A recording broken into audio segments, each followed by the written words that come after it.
bastante da base, né, na última live. O que você tem ouvido sobre o Rian Francisco? Se ele pode ser esse terceiro centroavante para o ano que vem ou se ainda é cedo para ele?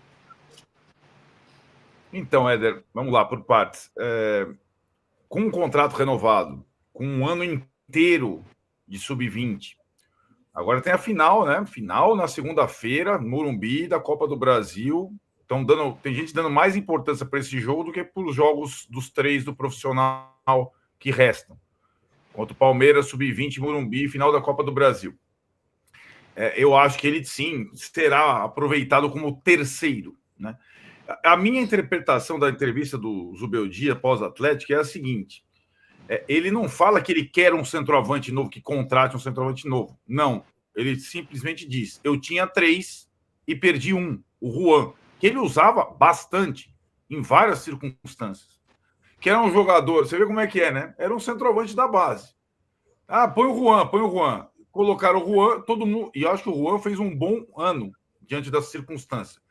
É aquilo. Um centroavante se espera gols. Ele fez o trabalho sujo para um monte de gente. Quando ele saiu, fez falta em alguns jogos, sobretudo quando o Caleri estava machucado no banco. Quando o Caleri começou a sentir as questões que o Cinto está falando, o Zubeldia, sem o Juan, nos treinos, tentou adaptar em alguns treinos, jogos treinos, o William Gomes como reserva do André, já que não tinha o Caleri. Agora, ele não chegou lá assim, contratam o Zubeldia, gente, está completamente ciente, está mais ciente, mais fechado, que o orçamento do São Paulo vai ser aquele que nós esperamos, do que muita gente no São Paulo. Ele já topou essa ideia. E ele sabe que não vai vir centroavante nenhum. E que ele, sim, agora tem um jovem centroavante que passou por um processo inteiro, né, de um ano, pelo menos, no sub-20, com boas e más atuações. Por exemplo, na final contra o Novo Horizontino Paulista, ele foi mal pra caramba. O Rian. Né? Então, assim, faz parte essa oscilação. E acho que ele agora, aos poucos, ele pode ser a terceira opção. E acho que ele é um jogador de uma característica diferente da do André, da do Caleri, e que pode ajudar ali no ano que vem. É aquilo. E o torcedor do São Paulo, eu acho que ele ainda não se ligou. O time do São Paulo para o ano que vem não será melhor do que o deste ano. Isso é fato. Em termos de nomes, ele pode até vir a ser melhor com alguma alternativa tática, com mais treino, com a recuperação de alguns jogadores, como o Pablo e tal. Mas a galera que adora aquele período de contratação, janela, mercado, nós vamos ficar falando de mercado aqui. Olha, para a gente tirar um jogador em um mês de mercado vai ser difícil. E não será um centroavante. Pode apostar que não será. Nem fala que já está... Você sabe que o nosso trabalho, né, Arnaldo, fica dobrado em época sem jogo e principalmente em época de janela aberta. E é todo mundo o tempo inteiro. Mas e o fulano, e o ciclano, e o outro, e o outro. Mas, assim, a gente fala muito aqui sobre as coletivas do Zubeldia que dizem muito mais do que aparentam dizer. E no caso do centroavante, ele deixou meio no ar, ele não pediu exatamente, e foi inclusive a primeira vez que eu vi ele fazendo isso, deixando no ar dessa forma. Foi o máximo que ele já fez sobre pedir jogador, porque de fato ele nunca pediu jogador, mas eu fui apurar com a diretoria e de fato ele pediu. Não foi uma ordem, foi um pedido que gostaria de ter mais um centroavante, ter essa reposição para a saída do Juan. Mas aquilo que a gente apurou, a diretoria não vai atrás de um centroavante, pelo menos não nesse momento, porque busca aí os 2 laterais e o meia. Inclusive o meia a gente pode falar depois. Mas aproveitando sobre o nosso gancho de sub-20, o Renan, a gente falou bastante na live passada, e até o último corte que eu coloquei lá nas redes sociais está rendendo bastante. O pessoal tá meio bravo com a questão dos jogadores sub-20 que não desceram para jogar a final contra o Novo Horizontino. E agora a gente vem se aproximando aí de uma outra final contra o Palmeiras. O que fazer nesse momento? Usa a molecada do profissional, desce para jogar no sub-20, ou vai com a molecada que fez essa campanha e chegou na final da Copa do Brasil? O que é o mais certo a se fazer agora? Éder, primeiramente, a respeito do assunto anterior, teve um companheiro aí que mandou uma mensagem falando que o terceiro atacante tem que ser um da base. No caso, nós estamos falando do Rian. Não é o ataque. para todas as posições, o terceiro jogador tem que ser da base. Ele pode vir a ser o primeiro, mas para iniciar a temporada, o terceiro todos tem que ser da base. Senão, não tem sentido você ter um CT igual aquele de Cotia, se você não conseguir colocar o terceiro jogador, o da base. Mas vamos lá, enfim. Eu acho que para o fim de ano já, né, os jogadores conquistaram essa condição. Por exemplo, quem nós teríamos com idade para jogar essa final da Copa do Brasil contra o Palmeiras na segunda-feira? O William? Quem mais? A gente teria de possibilidades. Henrique. Igão, um zagueiro importante. Cara, a gente teria que tirar, por exemplo, o 11.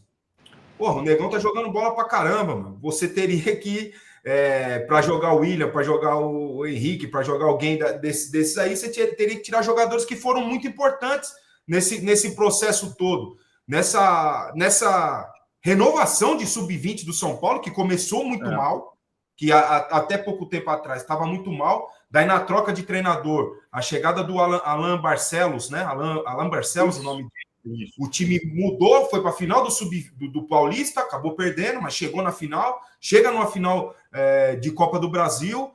Portanto, cara, eu acho complicado, nesse momento, você trazer os meninos para jogarem a final. Se eles tivessem inserido durante todo o processo, como eles não estavam sendo utilizados no profissional, poder durante todo o processo ser utilizado na base, aí sim, né? Como acontecia comigo. O Arnaldo falou aqui na semana passada, o que é uma vergonha. Ninguém me ligar, ninguém perguntar para mim, Renan, vai ter um jogo lá em Americana contra o Rio Branco, que foi um dos jogos que eu fui, que eu desci do profissional para jogar pelo Sub-20, 40 graus numa quarta-feira, 3 horas, ninguém me perguntou, Renan, tem um joguinho lá, você poderia fazer o favor? Não, Renan, quinta-feira você tá lá, porque sábado você vai jogar pelo Sub-20. E ponto final.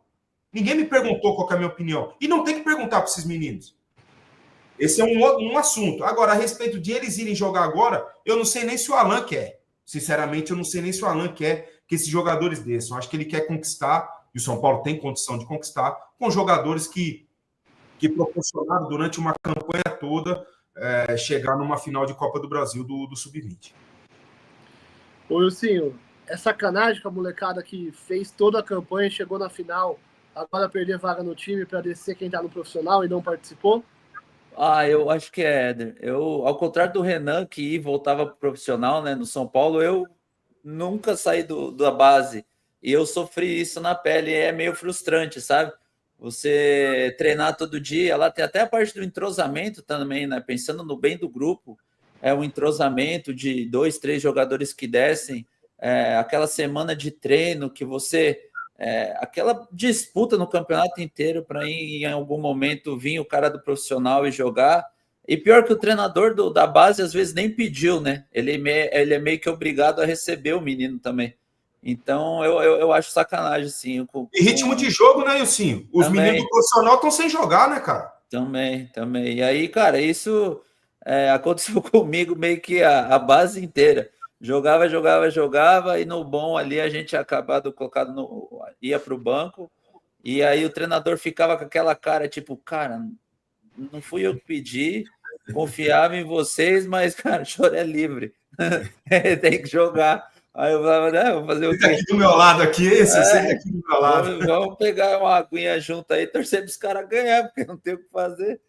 Mas eu acho sacanagem também. Ainda... Se é para jogar a copinha, né? Tem toda ali a preparação, o treinamento, começando do zero, é outra história. Mas eu acho que para o filé mignon, para a final, é meio sacanagem. Ô, Éder, você quer contar, eles estão lembrando, eles são jovens, né?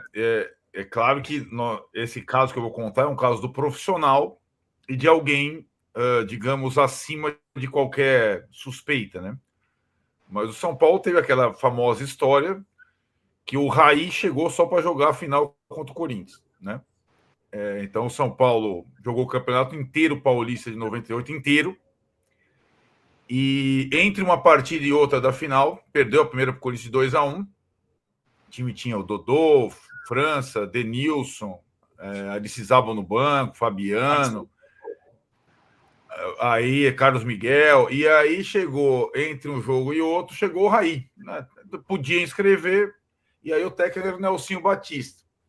Aí não é filezinho, é filézão mignon. 100 mil pessoas no Morumbi, São Paulo e Corinthians. Não, sim, vou botar o Raí, vou tirar alguém.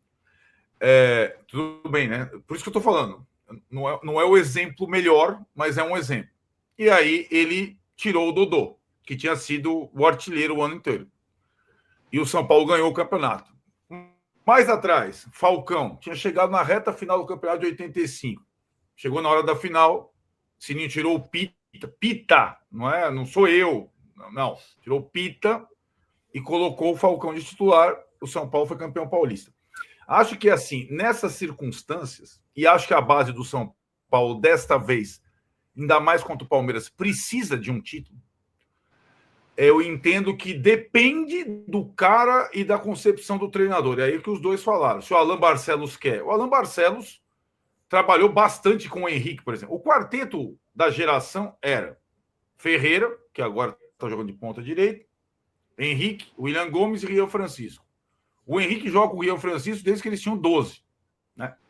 E acho que eu, se fosse o Alan Barcelos, levaria pelo menos para o banco. Mas sem dúvida.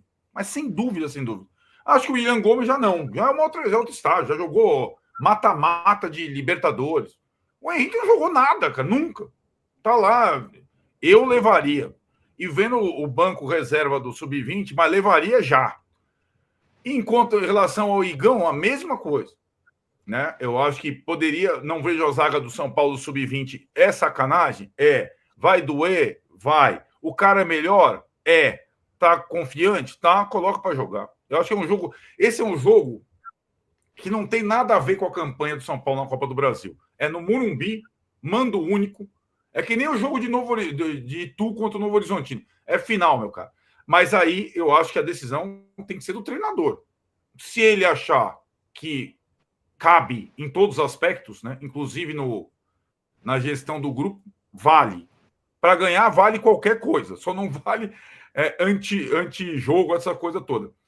E tem um detalhe. Quem está entrando agora no final é o do Sub-17, que é o Luca, que é o mais novinho, que é considerado lá o da geração dele, o mais promissor, que fez o gol contra o Bahia no finalzinho.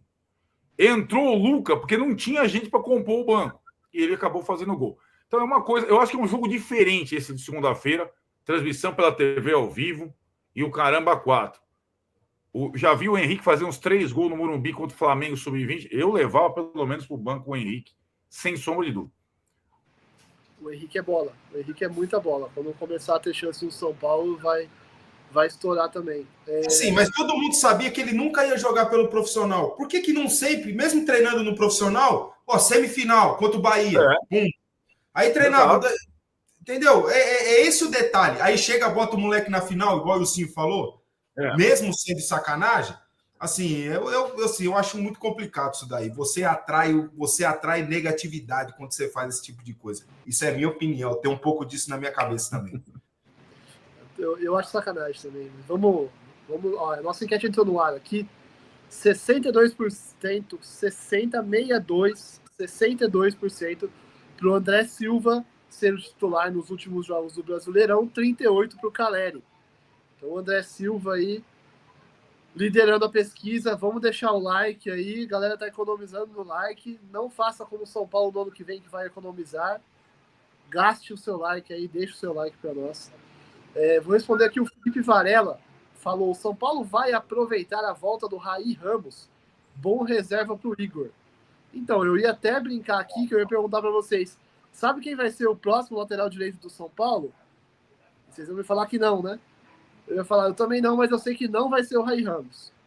São Paulo está negociando o Raí Ramos com a Chapecoense. Ele está acertando, deve ir em definitivo. A Raí Ramos tem contrato com o São Paulo até o final de 2025. Jogou esse ano pelo Ceará, subiu, né, com o Ceará, 42 jogos, 4 gols e 2 assistências.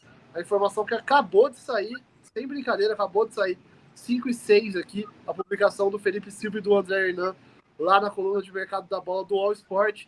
Então, Raí Ramos acertando com a Chapecoense, deve deixar o São Paulo em definitivo. Detalhes finais ainda restantes, mas é isso. Provavelmente não será Raí Ramos o lateral do São Paulo. O São Paulo vai mesmo atrás de alguém no mercado da bola. Poderia ser útil o Ray Ramos, Arnaldo?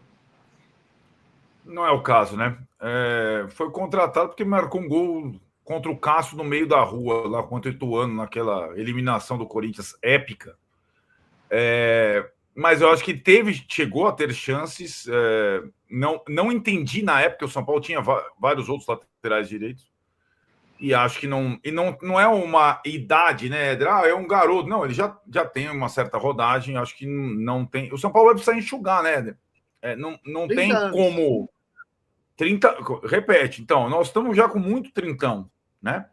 Então, acho que se ele conseguir uma boa proposta para ele, para jogar num outro clube, acho que está bem feito o negócio. Ele deve ser liberado e o São Paulo deve manter alguma porcentagem, mas também é aquele negócio, né? 30 anos, vai jogar no time da Série B, mesmo que mantenha a porcentagem, acho que é mais para uma questão dele segue a vida dele, o São Paulo segue a vida do São Paulo. Ou sim, você que é do ofício ali, você gosta do Ray Ramos? Cara, conheço um pouco do Ray Ramos, sinceramente. Conheço um pouco dele, então é meio difícil de opinar, mas acredito que vai ser muito difícil a volta dele, principalmente porque, pelo pouco que eu conheço, ele não se encaixa muito nesse perfil do próprio treinador, né? Do lateralzão, muita força e velocidade, que não pode correr o tempo inteiro. Ele já tem um perfil mais cadenciado e tal, então acredito que ele não se encaixe hoje no estilo de jogo do treinador. Vamos falar publiquei hoje cedo o mistério de Matheus Belém. Recapitular um pouquinho, Matheus Belém estava com um contrato até janeiro, até o final de janeiro desse ano, de 2024. E no final do ano passado, 27 de dezembro, que eu pesquisei ontem, eu publiquei que o Matheus Belém não ficaria no São Paulo, porque o São Paulo já tinha tomado a decisão de dispensá-lo e a decisão era técnica. Tá? O São Paulo acreditava que o Matheus Belém não tinha futebol para continuar no São Paulo. Muito bem. Passou aí um mês, faltando menos de um mês, 2 semanas antes do final do contrato, o São Paulo, com medo de perder Arboleda e Ferrarese para a Copa América, que aí desfalcou o brasileiro por muito tempo, se não me engano, 8 rodadas, e com medo de ficar só com 2 ou 3 zagueiros, o São Paulo pesquisou no mercado, acabou não trazendo ninguém e resolveu renovar então com o Matheus Belém. Então o São Paulo desistiu da dispensa e renovou com o Matheus Belém até o final de 2026. E o Matheus Belém, desde então, nunca mais jogou. Ele treina o tempo todo, tá? Teve uma ou outra lesãozinha, coisa pouca no ano, mas ele não joga. Ele é canhoto, ele tem 22, vou até confirmar, 22. O São Paulo contratou o Sabino, que chegou desacreditado, ficou um bom tempo no banco, que era o zagueiro canhoto também. O Sabino conseguiu dar a volta por cima. O São Paulo vendeu o Diego Costa, o São Paulo contratou o Juan, porque precisava de um zagueiro. E o Belém continua lá treinando, sem oportunidade. O que acontece com o Matheus Belém, Arnaldo? Não tem qualidade? Foi um erro do São Paulo ter renovado assim de última hora com o zagueiro? Ele tem até uma passagem curiosa, né? Ele jogou... Ele jogou contra o Bragantino no Brasileiro passado, com o Dorival, que não tinha zagueiro, foi um dos melhores em campo. Foi o Júlio que reestreou o Alexandre Pato. Nossa Senhora, Alexandre Pato está agora aqui na... Meu Deus, parece que faz uma década. Ele é um zagueiro mais, como eu diria, tosco, menos habilidoso, né? É um jogador mais de choque, de confronto. E aí, Éder, aquilo você tocou no ponto. Quando o São Paulo não sabia o que seria do Sabino e o Arboleda ainda era convocado para a seleção equatoriana, eu acho que a decisão, não tinha nenhum zagueiro canhoto, portanto, né? Eu acho que a decisão de mantê-lo foi uma precaução, né? E aí depois se mostrou desnecessário. Até quando não tem zagueiro, o Zubeldia prefere relacionar o Igão, que é completamente diferente. É mais técnico, é destro, tem mais saída de jogo. É outra pegada, né? É mais, vai para o cara, é mais Alan Franco, guardando as proporções, né? E aí, acho que não teve espaço para ele. Talvez seja o setor onde o São Paulo tenha mais fartura hoje, né? Ainda jogam apenas 2, ou às vezes um terceiro improvisado, e aí não deu, né? Ele também, a ascensão dele ao profissional também coincide com a saída do Luizão, outro zagueiro canhoto, que não renovou o contrato, foi precoce, o empresário levou para a Inglaterra, não jogou na Inglaterra, está aí meio parado, né? Então, essa questão da base, a gente discutiu tanto na live passada, e eles estão aqui também para comprovar. A base do São Paulo está passando por uma reformulação completa de processos, de renovação de contratos, de ascensão de uma categoria para outra, de troca de comando. Se a gente pegar o que foi a base do São Paulo em 2024, foi uma confusão, meu velho. Uma confusão completa. E o Belém não é de 2024, mas ele vem um pouco nesse processo todo, que eu espero que entre numa sincronia mínima, né? Porque o aproveitamento da base, e a gente tem visto, foi também nosso tema na semana passada. Se você não tem uma continuidade mínima de comando técnico, um vai preferir o Belém, o outro vai preferir o Igão, o outro vai preferir o Luizão, que já saiu, o outro vai... Depende do treinador, aí, cara, é só a questão do volante, né? Que esse voltou. O Negrutti está no sub-20, voltou. O Dorival gostava do Negrutti, ia aproveitá-lo como titular. Titular não, no grupo principal. O Carpini preferia o Ibali, o Zubeldia, nenhum dos dois. E assim, entendeu? Aí eu acho que é uma situação que é difícil, cara. Ou você tem de fato, uma ideia de promoção e uma mínima continuidade de trabalho que você vá promover, ou senão vai ficar essa coisa. Cada treinador prefere um jogador de um estilo da base, e aí aquele que o treinador antigo gostava fica encostado, como é o caso